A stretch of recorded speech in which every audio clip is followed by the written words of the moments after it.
Welcome, everybody, to Need Some Introduction. On today's episode, we'll be discussing the fifth episode of Smoke and a few other things we've been watching along the way. Anybody who's been watching or listening to our coverage of the Dexter show would notice that we did not publish an episode this week. Sona and I were actually together. Our families were vacationing together. But of course, we were vacationing and hard to even find an hour or two to record. So we did not. We were physically in the same place and did not record any content. But we will definitely catch up. We actually discussed the episode of the show. So we will put that down somewhere and publish it probably this week. Maybe it'll just be a 2-episode recap later this week. But today, on this particular episode, we'll be discussing Smoke.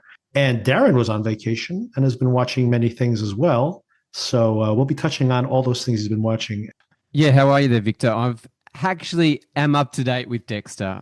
So nice. Okay. Yeah, I'm actually really enjoying it. So yeah, I did miss your episode with Sona, so I'm looking forward to hearing you discuss the latest episode.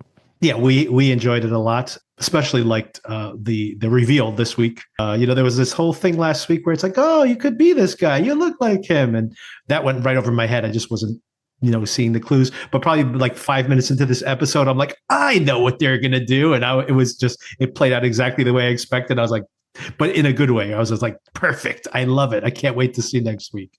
So yeah, very, very fun episode. Absolutely. Yeah, so we'll be breaking that down later this week. So quick things I wanted to run by you, Darren. I know you're probably not into box office as much as I am. I used to really be into the box office when I was a kid. So I still follow it more casually now. But just since I brought it up here, first of all, I was talking last week how Superman, the numbers were good, but not really great. And maybe this film will actually play out the way they've anticipated, calling it this huge hit, at least in the United States, because it had a very good second week. So maybe that word of mouth is happening. However, overseas, and maybe this is just because temperamentally, Superman is so associated with America, that the film's not really doing that well overseas. So it's going to be an interesting mix where it'll probably be very successful for the standards of a Superman film, recent ones anyway, in the US, but maybe the weakest of them overseas. So quite a mixed bag, but an interesting conundrum that the film is in, especially when they spent this kind of money. Although, by the way, this is much cheaper. So that's something everybody has to kind of take into their calculus here, that this is actually much cheaper than the most recent Zack Snyder Superman film. So it doesn't actually have to make that much money, because it's not like $400 million or something crazy for Justice League. It's actually about half of that. So. And another film we covered here, of course, F1, similar, like kind of the opposite of what I was describing. In the US, it really hasn't been that leggy or run, kind of what I anticipated, because I was so enthusiastic. And I'm like, this word of mouth is going to really make this movie play out for the rest of the summer. But overseas, of course, where F1 is much more popular, it is becoming a huge hit. Yeah, so I think that you mentioned that they were maybe discussing having a second film. I think that's probably going to be the case. Yeah, cool. Well, I went and watched F1 again with my son, and yeah, I enjoyed it more the second time. So yeah, it's got legs, that film. So how'd your son like it, by the way? He loved it. Yeah, he's not really into the sport, but he just loved the thrill of it. And that ending with that flying lap, I mean, it's just so joyous. Spoiler alert. No, just kidding. I don't think there's much of a spoiler alert. Yeah, I agree. It's such a wonderful, that final moment is like really what put the movie over the top for me.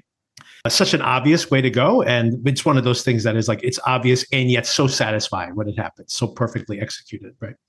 And I just went with the ridiculous character of Brad Pitt. I just went with him the second time and just went, yep. All he does is drive. We don't care about anything else, and enjoyed it a whole lot more. Honestly, that type of character, I think personally, and I think maybe that's why it worked for me better than it did initially for you. I like that character. I like the Steve McQueen driver character. I like the man with no name, or the Shane character. Like those are the type of characters, because of whatever iconography it is. Like, I don't want to know too much about their background. And I think that's intentional, right? Like, they become this symbol. And I think that's what works in the film, right? Like, this guy, for all we know, this guy has not a single intelligent thing going on in his head, but he does his little routines with the, tennis balls and is jogging around the laps every day. And he like builds a cult around him, right? Like, I think that it speaks to that intentionally in some ways. And I think that's what we do, right? We, in athletics in general, right? When you follow an athlete, you probably couldn't have an intelligent, like not an intelligent conversation. These people aren't stupid, but I'm saying that they're probably so into their sport. You probably wouldn't have a lot of common interest if you hung out with them. You'd be like, oh, wow, we really don't have anything to talk about when we're together. But you could kind of, just watch them and be impressed by them. Right. So I think that's what we all do. Yeah, that's really true. Like some of these elite athletes, all they have is their sport and their time on the Sunday or whenever they have to perform, and everything else is just preparation for Preparation that. for that. Got no room. Yeah, That's all they do. For anything And else. yeah, and you think like, what are deep thoughts that are going on inside their heads? Probably not much. They're just training and training and training and preparing for that being on stage again, which is kind of what actors do too, right? So there's the Brad Pitt and probably the correlation there between actors. I mean, there's many actors, Michael Fassbender, for example, Steve McQueen, and Paul Newman, of course. So, I mean, like, and Tom Cruise, basically all these actors who, and like athletes, right? Like this kind of preparation so there's a lot of shared DNA there between these actors and athletes. Another thing I watched, I had recommended to you in case we didn't have enough to talk about on Smoke this episode, which I do think is meaty enough to probably fill the episode. But maybe we could talk about this briefly because I do recommend this and I bet you it's going to be very popular. Netflix has a way of making these things popular, whether they're good or not. And I actually thought this was pretty good. I don't know if you got to finish it or not. I did actually finish it, but it's the new show Untamed with a couple of Australians in it. You have Eric Bana and Sam Neill. Neill. Yeah. I'm not sure if he's Australian or New Zealander. Good point. Yes. Of grabbing New Zealanders and saying that they're from Australia. So I'm not quite sure. I did watch a couple of episodes of this show. You can spoil it if you like, but I haven't seen the whole thing. It is interesting seeing both of those do American accents. And I haven't seen Eric Bana for a while, but he's so good on screen. And I found out that my wife is a big fan too, almost as much as a fan as she is of John Hamm. So it didn't take much convincing to convince her to watch this show with her.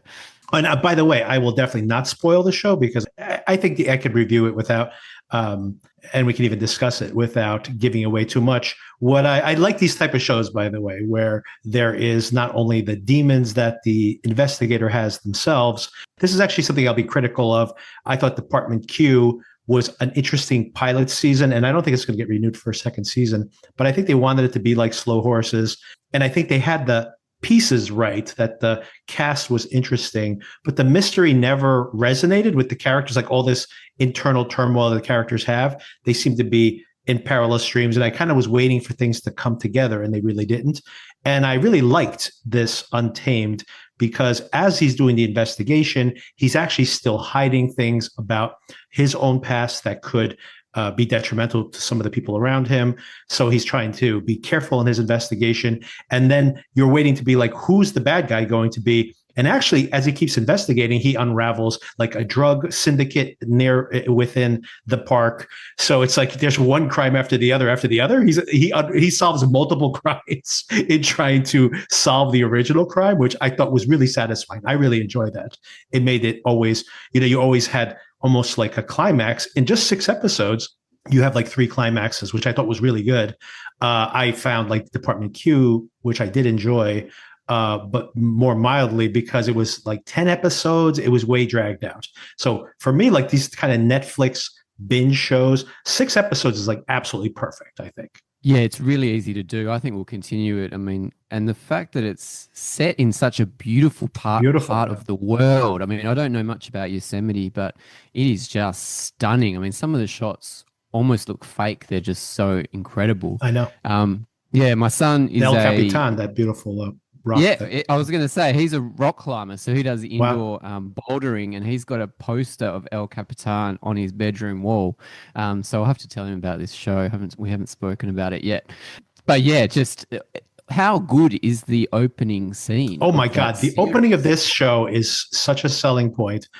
Even if you don't stick with the show, which I do recommend, I think it's good. It's not great, and there's one thing that I kind of have a pet peeve for, although I think they use it pretty well, but putting a child into like a really, I'm not going to go into details, but like not only that the child has died and is kind of that death haunts the show to a large extent. It's not even like, well, this kid died in an accident or something. So something really terrible happened. So it's a way to gin up instant, sympathy for everybody involved.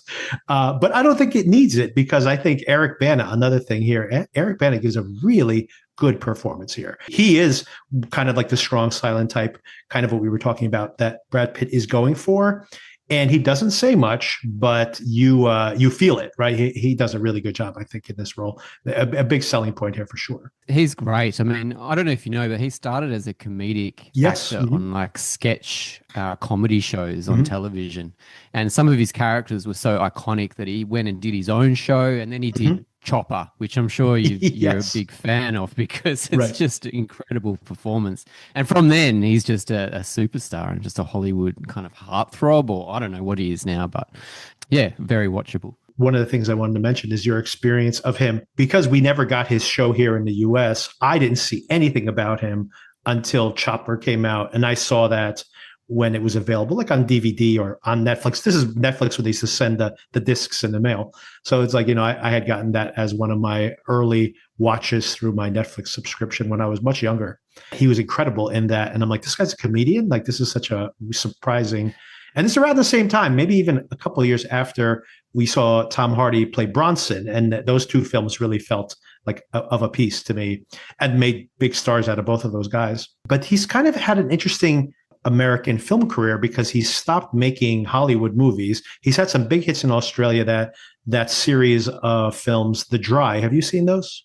I haven't seen those, actually. I haven't watched them, but I remember like when The Dry came out, I just like, for me, it only piqued my interest because I had wondered like what happened to Eric Bana. He's not really around anymore.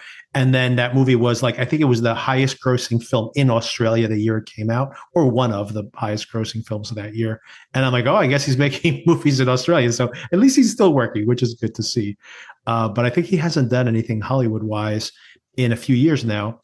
But both of those Dry movies, I think they just had a sequel to it just last year, and that was also available here on Netflix. So he's had success with that. And I guess this is where the relationship with Netflix began, possibly. I thought he did a really good job, and maybe this will be a way for him to come back to the limelight, because he's I think he's very talented, and he's obviously a very handsome guy, and he's aged well as well.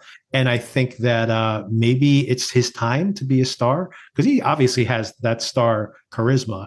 The weird thing about this particular series is that I could easily see, well, given this world they've set up, you could have another season of this.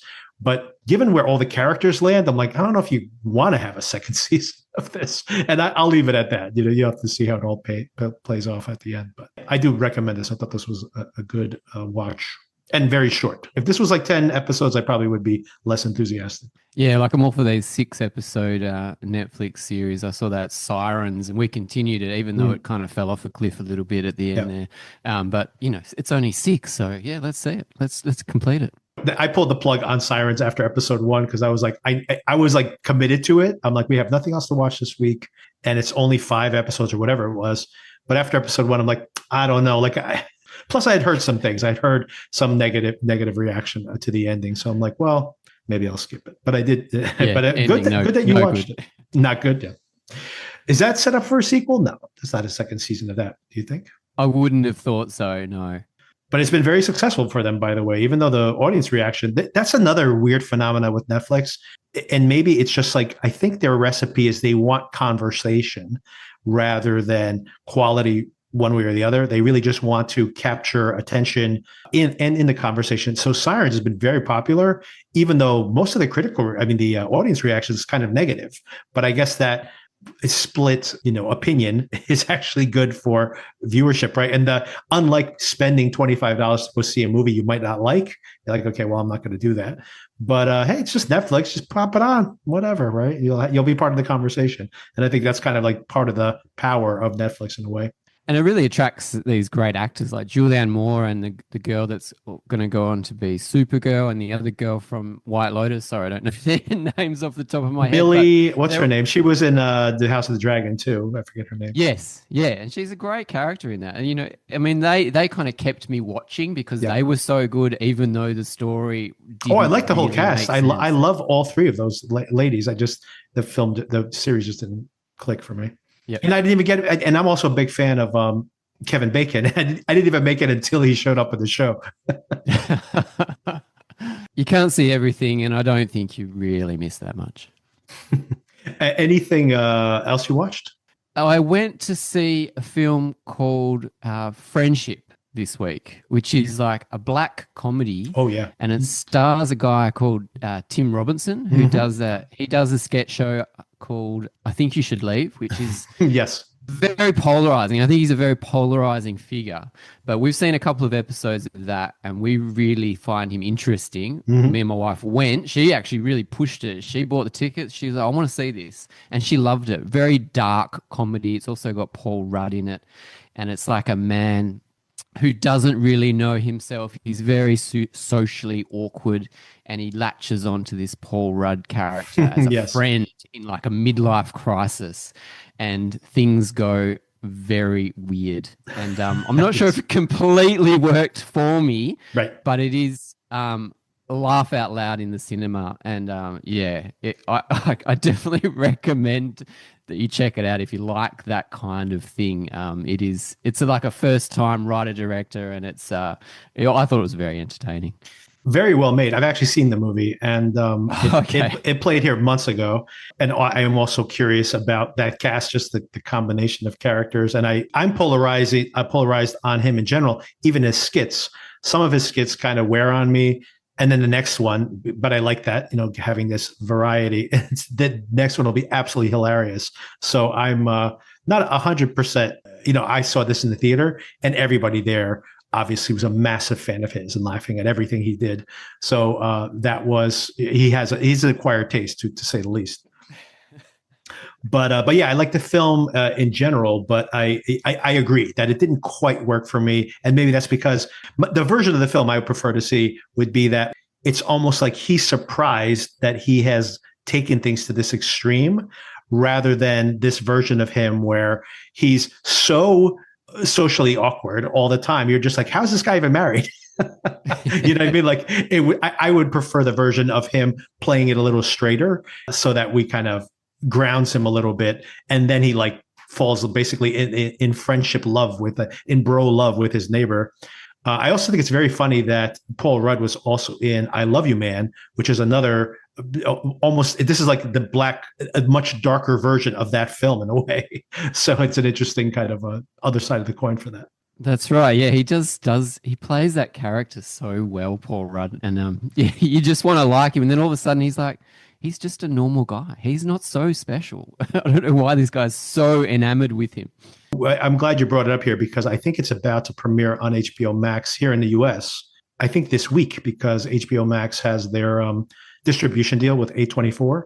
So all the A24 films come to Max, and I think it's this week. It might have premiered this very weekend, and if not, maybe next week. So hey, anybody out there who wants to see it, it's brand new in Australia, but it's already about to premiere on Max here in the US. So a good opportunity for people to catch up on it, especially if you like this cast. I mean, there's a really talented cast here as well. So all right, Darren. So let's talk about this new episode of the show Smoke called Size Matters.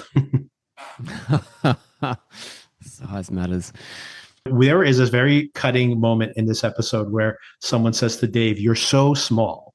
And Taryn's a little bit short. That's a little rough. No, I don't think that's not what she meant. but but where do you think that size matters here means? Do you think it means anything other than a little bit of a pun thematically within the show itself? I mean, obviously there is the smallness of Dave, or the pettiness of Dave, right? But beyond that, do you think there's something going across these different parallel storylines? I think because he just has an inflated sense of himself in his job, and in how good he is as a fire starter, and how good he is as a husband or like a lover, where really and a writer as well. Yeah. He's just not there. He's just not quite where he thinks he is or where he should be.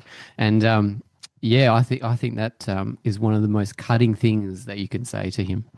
There's also a lot of very small, potentially, or at least very damaged men across this entire show, right? You have Dave, obviously, but you see Captain Burke, Stephen here, who comes and shows up at the office to snoop around to see if maybe Calderon and Dave are hooking up. And he's very petty, as we've seen in some of these flashback sequences. And of course, we will get around to it. But John Leguizamo shows up and is incredible. I mean, that's the reason I love this episode, honestly. This is so much better than the rest of the show up until this point because he gives an incredible performance here. He's so good, and I love how he's introduced. I mean, it's so absurd that he Yes. owns a trailer that's set up with pro camera and lighting that he rents out to couples to film their sexcapades. I mean, it's ludicrous. And he monitors it remotely. He's doing live editing, is he? Like it's a sports. Yeah, exactly. Sports. Like it's like camera 3, camera 4.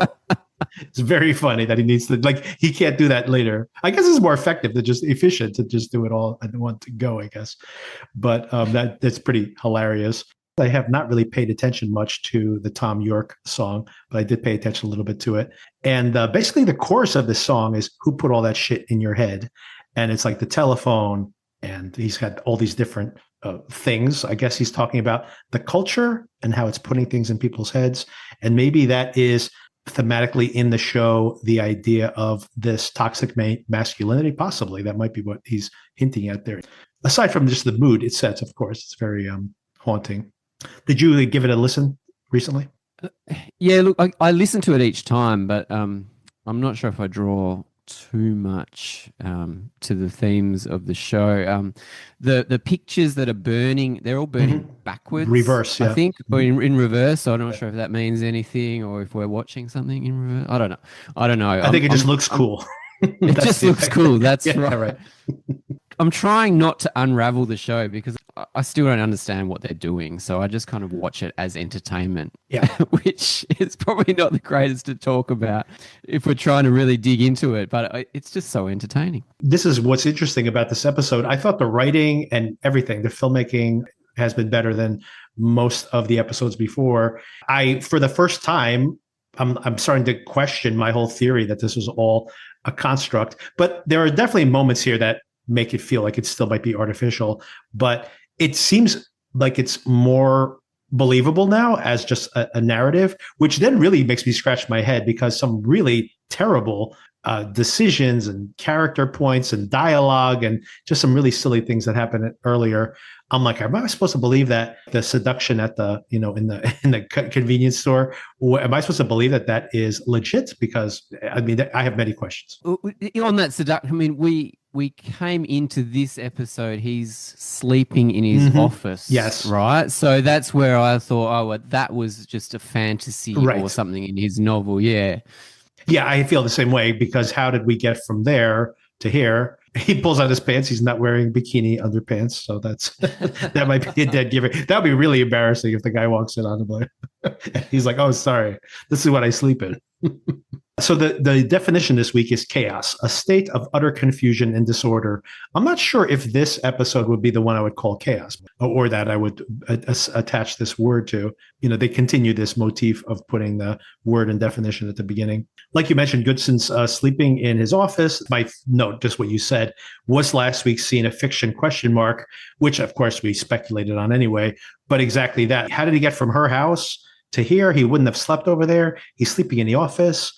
He's changed his clothes. Like what? None of this really adds up. So, like you said, I think that may very well just be a fantasy, or maybe it's an excerpt from the book or something that we saw. He's having the fire nightmare again, which of course he's been haunted by.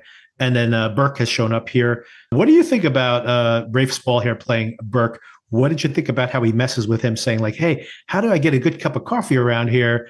And then he starts grilling him about what's going on with Calderon. Of course, Calderon has warned him that she suspects that he might be the guy.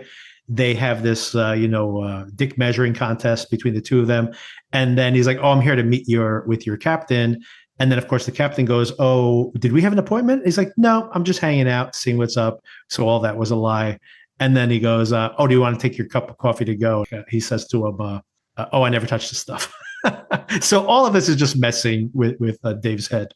Yeah, I loved it. I love the power plays and I love everything messing with Dave's head because he's just too big for his boots and I love people taking him down.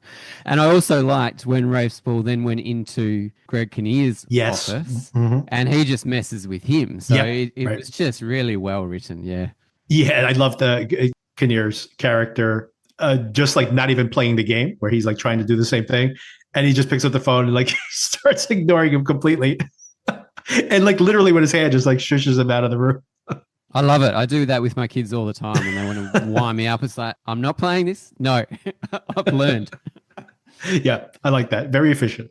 He does warn Amir, though, that say that don't back the wrong filly. I wonder what that means. Is he trying to undermine Calderon, or does he somehow feel that the Kinnear character is maybe protecting Dave?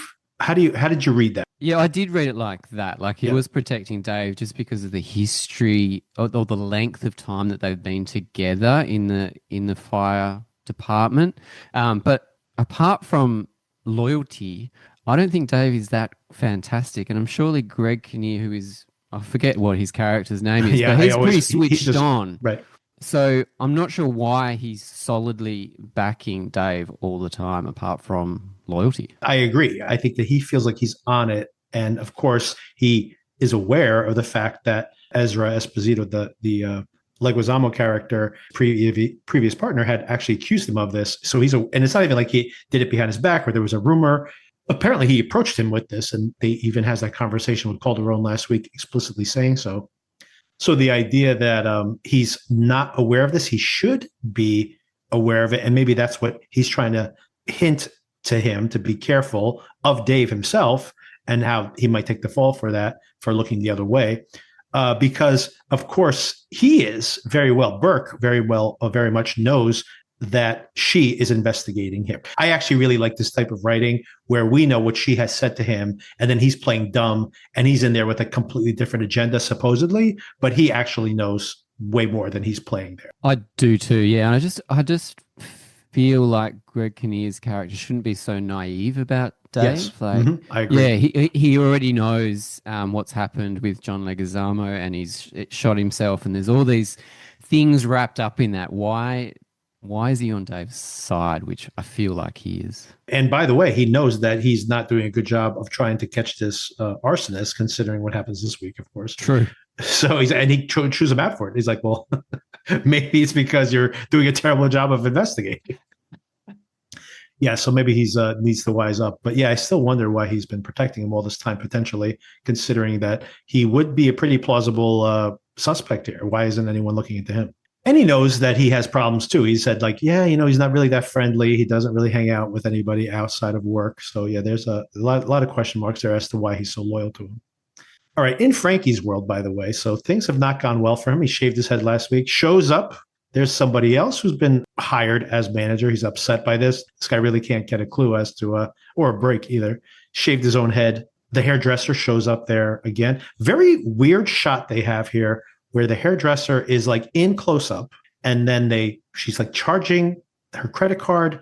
The camera pulls back, like physically, you see the camera pull back to have space for another person to enter the frame.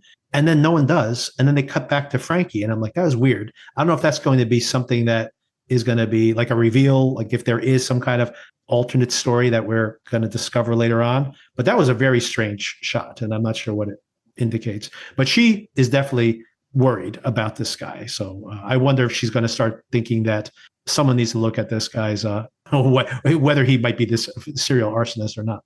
Yeah, that's a good pickup. I noticed that shot, and I noticed that the eye lines were really different as well. Yeah, it's really strange. Out from the kitchen. Yeah, so I don't know what that's about, but yeah, that's a really good pickup.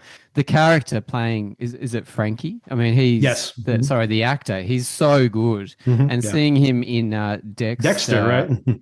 I mean, it's just so different. I almost didn't recognize him because the characters are so polar opposite.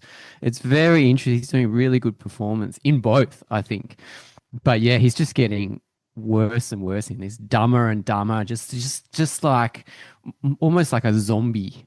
In the way that he talks. And yeah, I think it's fascinating. It's actually potentially like a derogatory way to look at people like this, because you can imagine someone like this. If you're a fry cook, you don't need to necessarily be the most socially adept person in the world, but like to represent this, if you have some socially awkward person working with you, maybe he's setting all those fires. I mean, I don't think that's what the show is saying, but it is really painting him in a very specific way. But again, we have, they're obviously completely different socioeconomic and cultural backgrounds.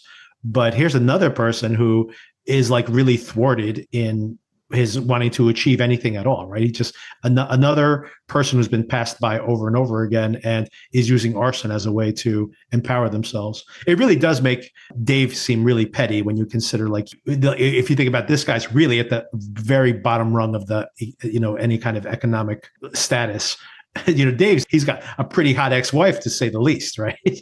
Yes, you're right. And yeah, Frankie's character, I mean, he did have a dream of being the manager, even if it was a little bit waylaid, but it's always great to have a dream. But yeah, he was just so short of achieving it. It was just quite heartbreaking. He's just sitting, he doesn't even notice the hairdressers there staring him down, because he's like hypnotized by the oil, because we all know what he's thinking. He's thinking about those 10 jugs sitting in his closet. So after all this happens with Steven going to visit the police department, he calls up Calderon and fills her in a little bit and tells him where Ezra Esposito, where he's located, a strange address, which of course we find out why it's such a weird address for him later on. But I do like the fact where she says, "Thanks, Captain Burke," when she hangs up, and he's like, "Last week it was Steven." I like Jolie Smollett's reaction to, where she just rolls her eyes, to this phone when she hangs up on him. He doesn't get a clue. Oh, and when she's leaving, that she's going to try to track down Ezra, she gets a meeting. This is very important. I almost forgot to mention it, but I can't. She gets visited by Emmett and is like, "Are you sleeping with him?" And she's like, "Oh God, no." Which is hilarious. He's like, "Well, you're in his book in like graphic detail." And he's like, "I can airdrop you the whole file." And she's listening to this file over the course of the episode of this terrible book that he's writing. I just love the way she reacts to all the men in her life. Yes. So she's heard it all before. But then when this book is being recited, I love how turns it off, but then she always turns it back on to hear a little bit more. Oh my God, turn it off. She could just fast forward. I mean, there's probably important details in there. Actually, there's a very important detail later on, right? So there's important details in there that she needs to listen to. But you could just skip past some of the erotica. But it's so bad, it's good. In a way. Yeah, and then Ezra, turns out she thinks that he's peeping Tom or something, but nope, turns out this is his business. He sets up his RV with cameras. And like you said, he has, it's not like he's just recording. He's got like the live feed going. He's parked outside with the computer, changing angles. It's very funny. Well, it reminded me of like the cockfighting ring. It's just so absurd. It's so silly, right? But yeah. Oh, brilliant.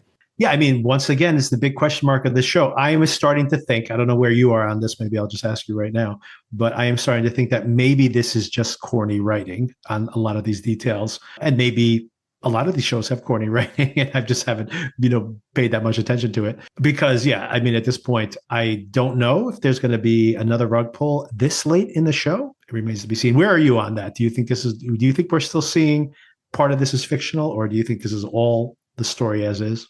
I'm so confused. I mean, things happen where, like, she interviews Leguizamo, and then she goes into they get drunk together. She goes into his caravan or whatever it is, and she sleeps there. She helps him make sure he doesn't pass out or throw up on himself while he's asleep. She sleep. I don't know. It is very absurd that I can't help thinking there's something going on. Well, I kind of, he calls her a knight at the end for that. And I kind of understand that, because he was drinking a lot. But I assume this is his regular day-to-day routine, by the way. But nonetheless, yeah. I guess she didn't want to hear about it the next day, and God forbid something really bad happened. That I kind of bought. Some of the other stuff seems a little crazy, but it still seems more well-written. And maybe I'll save it for later when we get to it. Some of it seems more well-written. I mean, even the Leguizamo character in general is, and maybe just because he's so much better at pulling off this dialogue, everything he said was just very, very funny. And might be very cornily written, just like before, but he makes it sound like it's his voice, which is a lot of fun. And the scene with Emmett, by the way, I think that's another really good scene, where just the way he casually is just like, "Hey, I'll airdrop it to you." Seems like it's a very savvy kid bringing the book with him as well. Oh, totally. And I feel like he's got a lot more to do in the story as well. Yeah, I think that might be bigger as time goes by. All right. So at the beginning of the episode, very close to the beginning of the episode, we meet a new character. Her name is Joy, and she likes to drink and drive. And we see her early on. She is right behind Dave at an intersection. And I like the fact that they are both listening to the same song on the radio. They're listening to Don't Give Up on Us by David Soul. Do you know the song, by the way? I don't know the song, but it was great to hear Taron Egerton singing along. Apparently, I such a good voice. Apparently, I heard there's an outtake from this episode that did not use, where he does a karaoke at the conference. And he said that he was about 30% Elton John in the karaoke. So maybe it was too distracting. So they took him out of took it out of the episode. But we might have missed out. Funny. Oh, I was channeling Elton John for sure. This song is really funny. I think it was a #1 hit back in the 70s, by the way, and sung by David Soul of Starsky and Hutch fame. So this guy got famous for playing Starsky and Hutch, and he's like, I'm going to put out an album. And he had a #1 song from this. And it's a very cheesy, schmaltzy ballad, which, of course, seems to be Dave's cup of tea. This is the kind of music he likes to listen to. A one-hit wonder. Yes, indeed. And meanwhile, of course, the whole thing that's happening as he's arriving at the conference eventually, but everything that's happening with Leguizamo is absolutely hilarious. He loses Calderon and then shows her that he knows she's there by like pulling up and drinking out of a container in front of him, her the entire time. Like he could care less about like open container laws. And he goes, oh, wait, you're effing me. Like meaning like you are me before. And he goes, well, you're not effing me, but you could be. It's like that whole thing is just hilarious. I just love that he's drinking the night before. He drinks first thing in the morning. Oh, continuously. Finds her. He drinks her all through the day and at the night. Yeah. He's like drinking a beer and then opening the other one while he's finishing the first. It's hilarious. You can hear him cracking the can inside the car. It's so fun. And that is probably his daily routine. Exactly. I mean, it seems to be. I like how much he despises Dave. He goes, he wants to see his eyes plucked out and his balls cut off and put into a bowl of chlamydia. And she's like, I have to, and she says, I have to process that. And he's drinking the entire time. Eventually, he explains why he was so suspicious of him. He was always so close to the fires. He was always too good at solving them. And she says, hey, that's not evidence. It just sounds like he's a good investigator. And he mentions that that Dave had found these ignition devices 17 times, which does seem pretty preposterous that would be possible. I'm wondering if this Leguizamo character is like a warning to Calderon that she Definitely. could end up like him. Yep. Yes.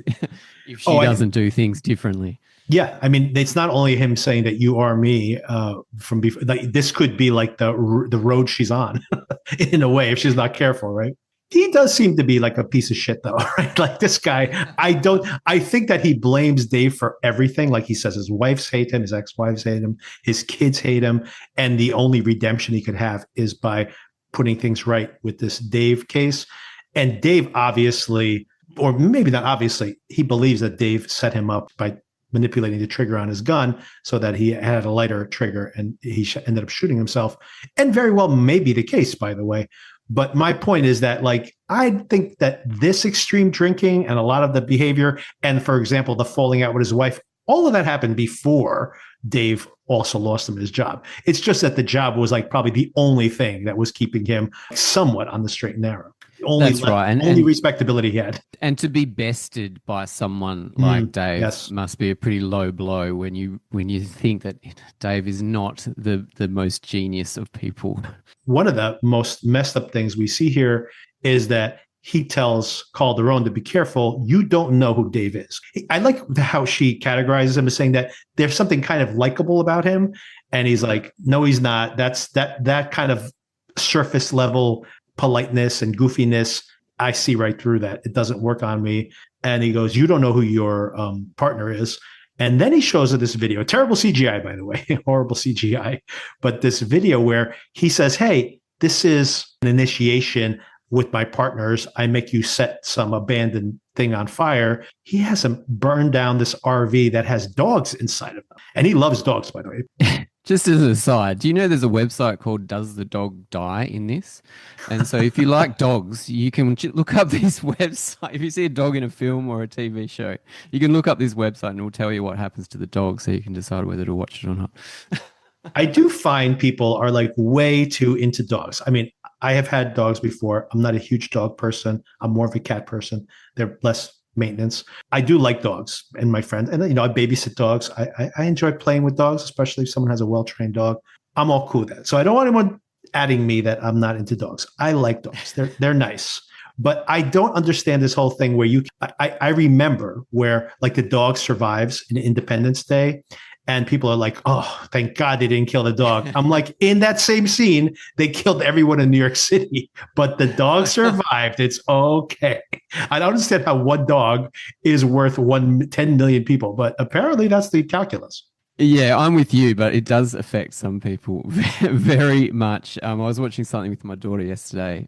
Right at the start, there's a dog barking. She's like, "Is the dog going to die in this?"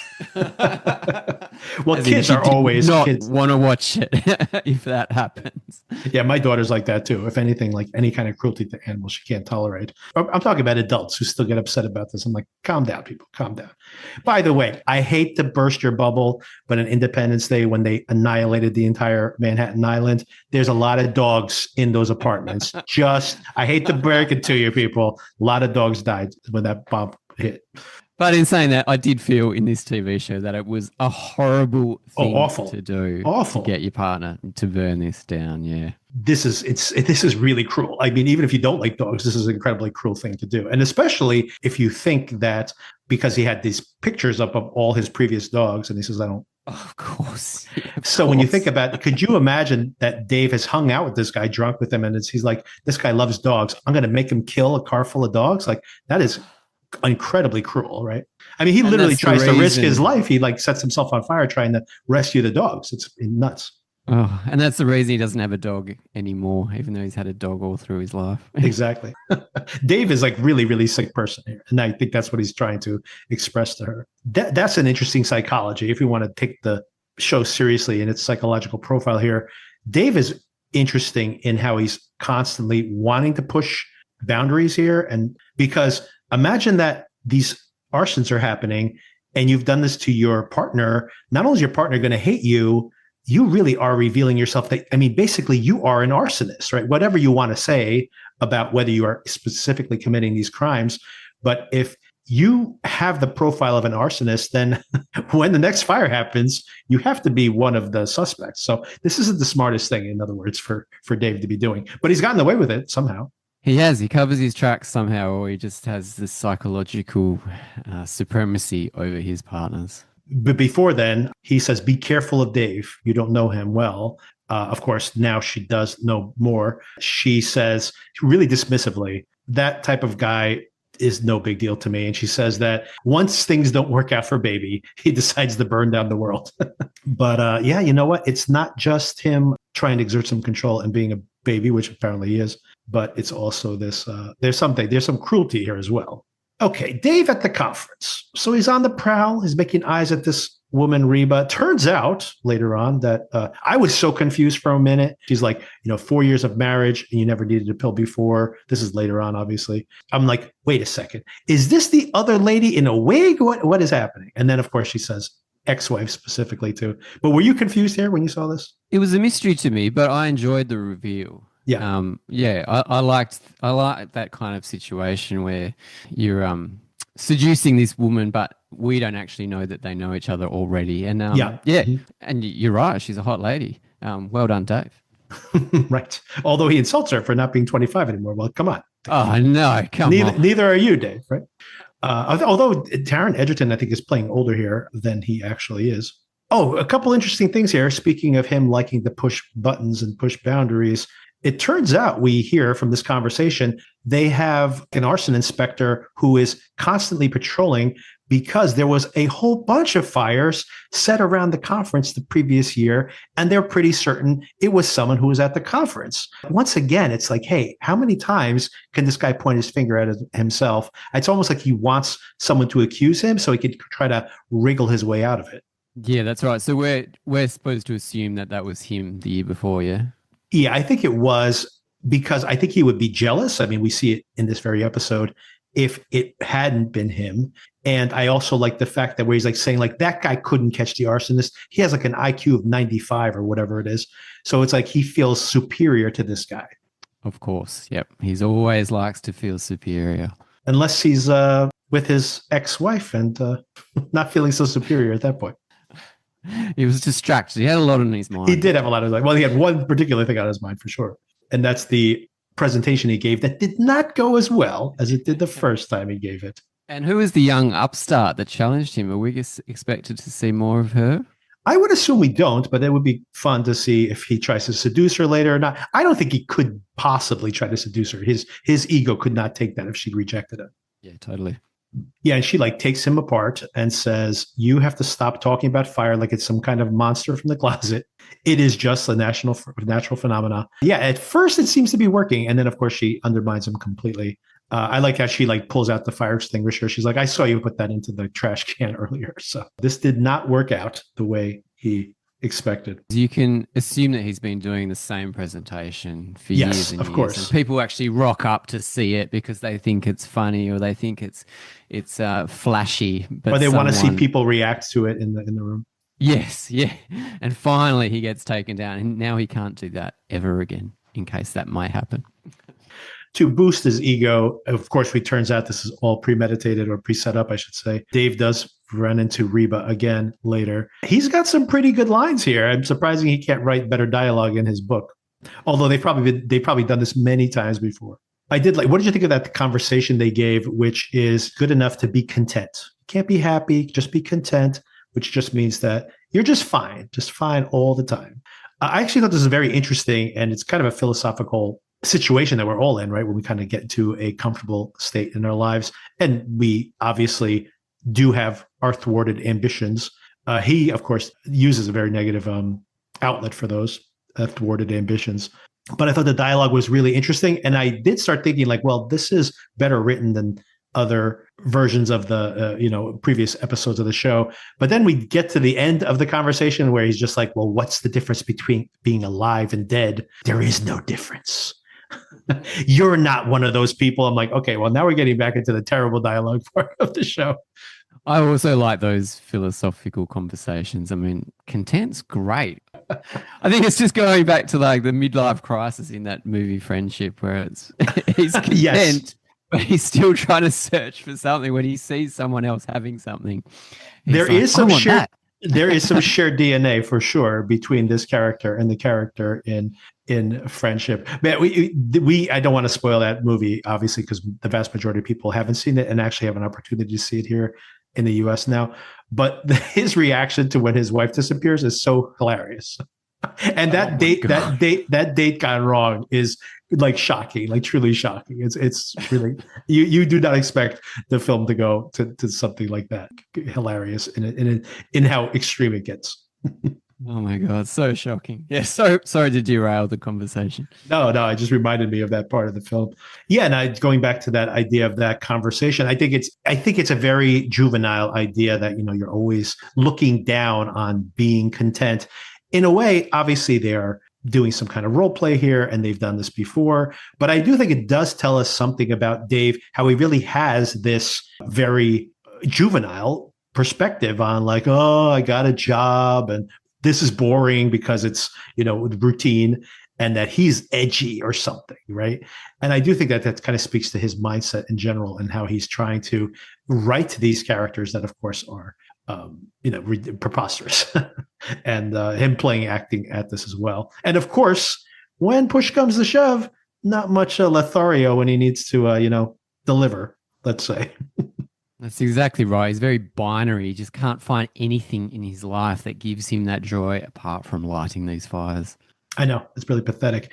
Anyway, it turns out that his wife really, dresses him down here, no pun intended, saying, oh, I know why you're having this problem. You got embarrassed by this girl. You're still thinking about it. You could never get over that. Any kind of time a woman embarrassed you, you could never get over it. And it reveals that this is how he's been the whole entire time. This is when she says, you're so small, which I think is where the Size Matters title comes from, at least partially. And yeah, you are so small, as she goes to take a shower and says, get out of here before I get out, was really just another blow to this guy's ego. And he can't take many more of these.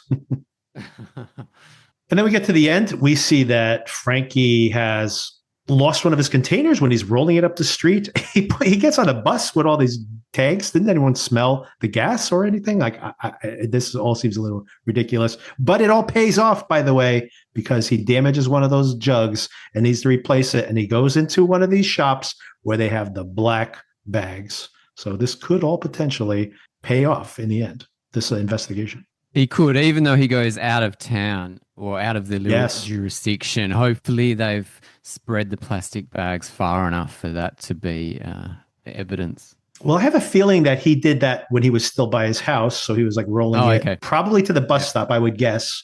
And that's when he tips it over. But so it's the bodega, probably the bodega he goes to regularly. And that's the reason that they give him the black bag, because it probably is the one he normally goes to, and he dumps out the milk. So even though last week I was just like, this is not going to work. He's got a closet full of bags already ready to go. But apparently he needed one in a pinch, and it may all have worked out. And the other thing that's going to be a dead giveaway, even more so than the bags themselves, although that might be a clue, is of course the fact that Dave knows right away this was personal, right? Because this guy's not in his own neighborhood anymore. He's going far away because he burns down the house of the guy who interviewed him for the managerial position. Right. I didn't pick that up. That's why he went to that guy. Okay. Yeah. Right. I assumed he was burning down the house of that lady. Yeah. They were intercutting different things. So I think they wanted us to suspect it might be her, or which of course would make more sense because his pattern had been to be in his own neighborhood. And then we see the couple with that the interviewer that we saw. Luckily, I watched the previously on and recognized them from there because they included a scene of him there. But I also kind of suspected it anyway. That's where it was headed. And of course, as soon as they say it's not his neighborhood, it's a white couple for the first time. So immediately you're like, oh, okay. So this is going to be a dead giveaway because somebody had some animosity towards this guy. Where does he work? And they're going to start asking questions. Yeah, and you might be like, that makes a lot of sense. They might be like, oh, maybe it's somebody who he works with, but people he works with don't live in that other neighborhood where all the other fires happen. So there's going to be a direct trail heading back to our poor Frankie character here. Not so poor. I mean, he's murdered multiple people now at this point. Yeah, and those milk jugs really went up, didn't they? Oh, they really did. He knows what he's doing. Apparently, he's gotten very good at it. Yeah, the house is burning very quickly. Interesting that when he gets the report here, first of all, the Greg Kinnear character, I just keep calling him Greg Kinnear, that Greg Kinnear warns him, we're at the end of your rope. This guy is taunting you at this point with such a massive fire. And, why aren't we made progress here? But Dave actually kind of smirks and says, oh, that is, a clue for me. So now I might be on the case. But did you notice when he's driving away, there's a convenience store on fire behind him? He set a fire because he's jealous of the other guy setting a fire last night. I don't think it was a convenience store. It was that lady's shop that she worked at or owned. So at the start of the episode, that's why I really like these bookended type episode, because at the start she was driving to work and she was drinking on her way to work. That's right. It was either her business or just somewhere. And I reckon that's the same business at the end. That's why she was speeding to get there, because she'd got the call that it was on fire. Oh, interesting. I hadn't made that connection, but maybe that's exactly what that would be. Yeah, that would be a real irony there, that he ends up getting to this massive car accident here at the very end. And that was an incredible car wreck, by the way. Oh my God. So good. I had to replay that a couple of times. You know what? We could do a lot of things with CGI now, and we see a lot of car accidents in CGI. As a matter of fact, I think it's computer effects when we see him inside the car. But you know what? You can't fake two cars smashing into each other better than just smashing two cars into each other at great speed. And it is still an incredible stunt to watch. This show is so good, so well made in this technical type of stunts and effects and lighting and camera. It's so good. And I really enjoyed this stunt for sure. Oh, by the way, did you hear the music that's playing? We'll talk about Dave's music at the end because he likes that cheesy soft rock. The love letter straight from your heart that was playing when the fire was being set the night before by Frankie which of course always makes me think about Blue Velvet with the big shootout at the end as they play that song. That's the first time I ever heard that song. So it's like kind of ingrained in my mind. That's a very seminal film for me, by the way. I saw that when I was very young, too young to see that movie, by the way. And that whole entire soundtrack is like embedded in my mind. But I think probably the only time I ever hear that song is the times I've rewatched Blue Velvet. So I maybe think of it immediately. Interesting. I didn't pick that up. That's cool. It's a great song. You should check it out. Frank Booth. Here's another digression. Frank Booth says, if I send you a love letter from my heart, you know what that is? It's a bullet from a gun. And then at the end, when there's the big shootout happening in slow motion and they're killing all of Frank's guys, Love Letter Straight from My Heart is playing on the soundtrack. So it's like a reference back to what Frank had said earlier. Incredible film, by the way, everybody. If you haven't seen it, definitely see it. R.I.P. David Lynch, one of the greatest geniuses of all times. Yeah, I'm due for a rewatch. Definitely check it out. Such a great film. Every time you watch it, it's great. Before that car wreck, by the way, we do see a couple things. Calderon has been called a knight, babysitting. And you thought that was you didn't really buy that. I mean, he's so pathetic, by the way. What a great performance he gives here. I love him stumbling out, like begging to basically help with the investigation, falling over with that bag of pills he's taking with him. Like so pathetic. An incredible pathetic performance here. I hope he's in more of the show for sure. I hope we see more of him. Yeah, and I guess she did feel safe that he wasn't going to wake up and do something to her because he was. I think she was so pathetic. She felt he was pathetic. I don't think she saw him as a threat, especially as wasted as he was. I mean, if he stumbles over, she probably would have kicked his ass. I mean, she trains pretty hard, so and she probably has to. I mean, honestly, she's probably been in some pretty dangerous situations previously. Yeah, Dave is listening to Michael Bolton when he gets wrecked. More terrible music. Joy, I think, is dead. Dave, what do you think this sets up? Maybe that's the last question right before we wrap up here. What do you think this sets up for the future? Is Dave going to be in the hospital? Are they going to find something in the car that might be a clue that gives away Dave? Was he too close to the shop again? What do you think? Does this set things up for the rest of the season? She definitely was dead. Dave can't be dead. If he's in the hospital, he can't be doing anything. He can't be setting fires. He can't be setting fires. It still was very close to that fire that was set. So, look, who knows? This show is so all over the place that it's very hard to predict. Whether this is a bad novel that we're reading or whether this is just bad writing for the show, maybe I don't want to overanalyze the plot because maybe these things will be like he'll be out of the hospital in a couple of days. But I was thinking if he's in the hospital for an extended period of time, that would be interesting if we see that there is this first arsonist and then the second arsonist, they kind of have a feedback loop. What if he's in the hospital and there's no fires? What does that indicate, right? So, and it would give him a lot of time to write his novel in the hospital. He could probably finish that. Yeah, that's a good point. It ends with him being arrested in the hospital. Yeah, I think that leads things for next week. And curious to see how it all goes. I thought this was a really well done episode in general. All of it was really well done. The fire setting, the music choices, the funny ones and the sincere ones, all really well done. And some terrific scenes, some great scenes between Dave and all of these different characters.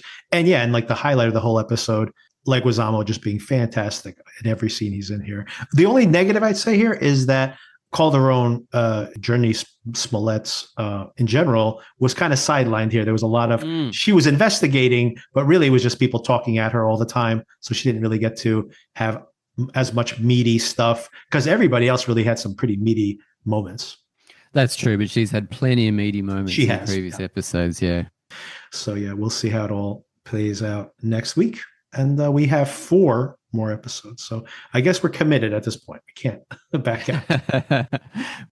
But next week, we will touch on this, at least briefly. But I think definitely we're going to see the Fantastic Four movie. Yeah, I'm a big fan of Fantastic Four for some reason. I'm really into it. So, looking forward to seeing it this week. And I think one of my daughters is very keen to see it. She's been hassling me to get D-box tickets, which is movable seats. So I don't know if they're all sold out already. I don't know. I haven't done that before, but we'll see. I'll see it somehow. Yeah. And I will definitely be watching it as well. And we'll talk about it. And I had a challenge for you. And I don't know if you've seen all the movies, and you don't have to, by the way. We can skip them. But I already have done this. I did this last night before I went to sleep. I found a list of all the MCU movies, which I sent to you, by the way. And I created my own ordering of them by cloning the list on Letterboxd. But I made it a private list, so I don't want anyone to see it ahead of time. Because what I'd be very curious to see is to go through them and be like in order, like what is your ranking? Because I have a feeling that we probably are not going to have many disagreements at the top of the list. But there's so many films that are like kind of failed experiments or just bad that I'm curious to see how we'd rank them further down. And it might be an interesting conversation. Yes, I have seen them all, and I'll do some homework and maybe do a bit of ranking, which I don't do very often. I usually just have a best and a worst. Yeah. But yeah, we'll see. It was fun. I would recommend it. I actually thought in general I don't rank them, which is kind of what was fun about it. I literally just started to like organize them and say this one or this one, like which one do I like better? And then like the list kind of formed itself like a bubble sort basic situation. I did enjoy the exercise of it. So maybe it'll be fun to talk it out and just to talk about the pluses and minuses of these different experiments and like how the MCU has really most of the bottom ones are towards the more recent titles, so we can kind of talk about what's happened with MCU in general. We could skip the shows because I was shocked to see that I had no gaps in the movies, but I have missed most of the shows, so I don't think I have much to say on a lot of those. So although I've sampled probably most of them, we'll just talk about the movies and we'll talk about Fantastic Four and Smoke. Fingers crossed for Fantastic Four, because I think the guy that did WandaVision, I think. I might be wrong, but I really enjoyed WandaVision. I like that guy's vision, so hopefully it's an interesting film worthy to talk about. Early reviews have started coming in, and they are very positive, so it could be good. I'm very curious to see it. I mean, I've seen all the other ones. Might as well keep the streak going. Yeah, and all the other Fantastic Four movies. Oh man, let's not even talk about nothing those. To write home about, I'm not going to talk about those. We'll talk about the MCU movies only next week. Oh my god, if we extend it to all the other, oh my god, we're like 50 or 60 movies at that point. I can't. We talk about Blade and all the other films. It would be way too many films to talk about. All the X-Men films, forget it. Way too much. Just the MCU. Just MCU. All right, let's do it. All right, Darren. Thanks again for the conversation. Thanks so much, Victor. Bye.